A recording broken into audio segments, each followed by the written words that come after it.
Salut à toutes et à tous les amis, j'espère que vous allez bien. Comme vous le savez, en semaine européenne, jeudi soir rime avec Ligue Europa. Du coup, pour la revue de presse du vendredi matin, on revient sur les résultats de nos clubs français et en ce moment, tout roule à Lyon qui frappe fort et réalise le bon coup, placarde avec joie le progrès dans son édition du jour. Contre Francfort, actuel deuxième de Bundesliga, l'OL s'est imposé sur le score de 3-2. L'OL franc et fort écrit l'équipe sur sa une, est-ce que vous avez capté le jeu de mots? Bon, avec ce succès, les Gones grimpent à la 4ème place de la Ligue Europa et sont d'ores et déjà assurés de disputer au moins les playoffs. Les hommes de Pierre Sage ont une fois de plus été portés par un Ryan Cherki très inspiré, buteur et double passeur décisif, le pur produit de la formation lyonnaise confirme sa grande forme du moment. Interrogé après la rencontre, Cherki a dans un premier temps confié son bonheur avant d'être relancé sur la suite de sa carrière, lui dont le contrat s'achève en juin 2026. Pour l'instant, il reste encore 2 matchs et on verra à la fin de la saison si je suis encore là. Une déclaration assez floue, 2 matchs sur la fin d'année civile, donc 2 matchs avant le mercato hivernal. De quoi laisser planer le doute à l'heure où l'OL a besoin de liquidité.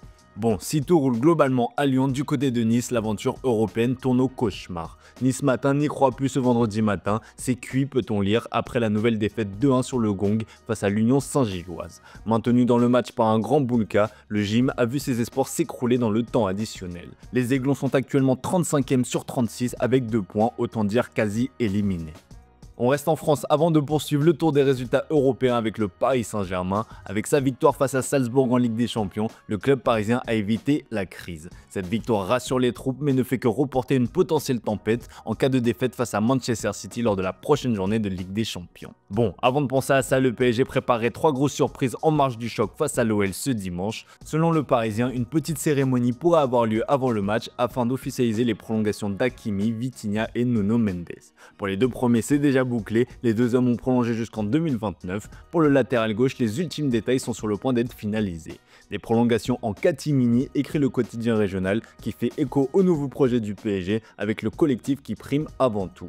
Les prochains dossiers seront ceux de Barcola sous contrat jusqu'en 2028, alors que les négociations pour Donnarumma sont en stand-by.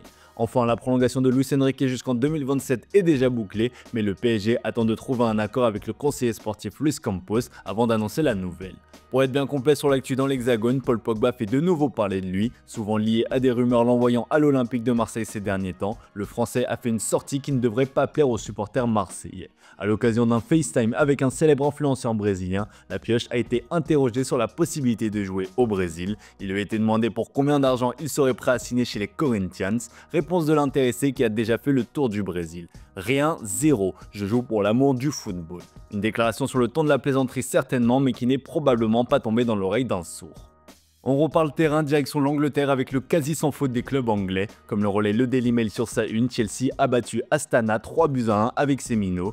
Enzo Maresca a fait reposer ses cadres en faisant confiance à ses jeunes. La moyenne d'âge était de 18 ans hier sur le terrain. Eh bien, ces derniers ont répondu présent, contrairement à Tottenham qui n'arrive toujours pas à se sortir de sa spirale négative.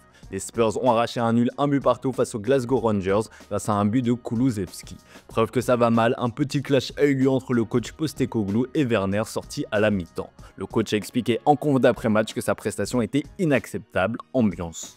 Du côté de Manchester United, le Daily Star rapporte sur sa une que Rasmus Højlund a offert un cadeau de Noël en avance aux supporters mancuniens. Grâce à son doublé, le Danois permet aux siens de l'emporter face au Victoria Plzen. A noter la nouvelle bourde d'Onana avec une relance catastrophique, heureusement sans conséquence. Outre-Manche, on parle aussi beaucoup de Manchester City ce matin. Pour sortir de la crise, la direction est prête à offrir à Pep Guardiola des renforts. Comme l'explique The Telegraph, entre 4 et 6 recrues sont attendues durant les 2 prochains mercatos. Un top milieu est espéré dès cet hiver pour pallier à la blessure de Rodri. The Times cite les noms de Florian Wirtz, Martin Zubimendi et Bruno Guimaraes.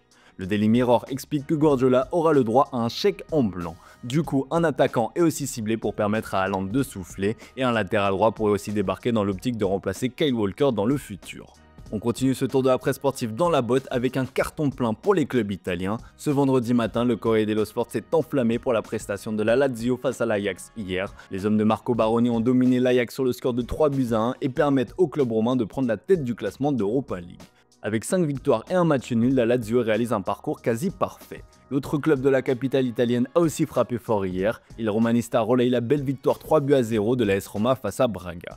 Avec le succès de la Juventus face à Manchester City en Ligue des Champions, tout roule pour le foot italien.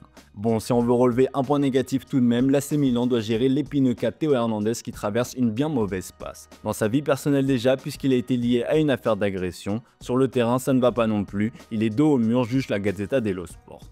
Méconnaissable depuis le début de la saison, le Français a eu un entretien individuel avec son coach Paulo Fonseca. L'entraîneur lui a demandé de réagir, de s'isoler de tout et de ne penser qu'au terrain. Le coach portugais compte sur lui et espère revoir la meilleure version de Théo Hernandez au plus vite.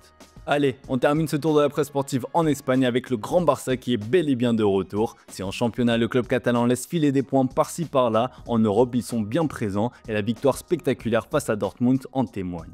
Mundo Deportivo ne s'y trompe pas et explique que tout ça c'est grâce à Hansi Flick qui a apposé son sceau sur les coulées. Le quotidien estime que le coach allemand a brisé le blocage psychologique du Barça en Europe, surtout l'équipe croit en la méthode du coach. Tout le monde se sent concerné, la preuve avec Ferran Torres qui a été le sauveur à Dortmund avec un doublé. Sport rapporte que Flick apprécie le joueur qu'il encourage autant en public qu'en privé. Derrière l'intouchable trio Yamal, Lewandowski, Rafinha, l'Espagnol est même considéré comme la première alternative offensive. Bref, tout va pour le mieux au Barça.